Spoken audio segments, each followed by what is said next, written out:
Per tant, el que volem és reivindicar la Catalunya de tots els catalans, amb diferents sentiments, amb diferents ideologies, amb diferents pensaments, però dels que creiem que tots plegats tenim molt més que ens uneix que no pas que ens divideix. Nosaltres reivindiquem en aquesta campanya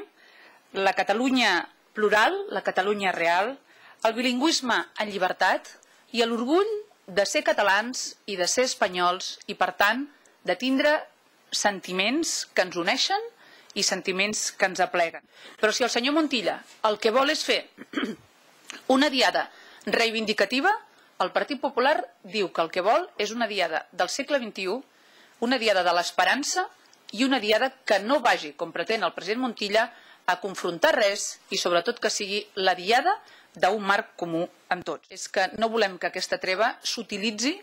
com una legitimació per presentar una candidatura proetarra, unes candidatures toves que permetin presentar-se als proetarres a les eleccions municipals. I el que no volem tampoc és que aquesta trebadeta permeti que hi hagi negociacions ni presents ni futures del senyor Zapatero amb els etarres. Nosaltres creiem que l'única treva que esperen els espanyols és la de la treva definitiva i el desmantellament definitiu de la banda d'assassins que és l'organització terrorista ETA.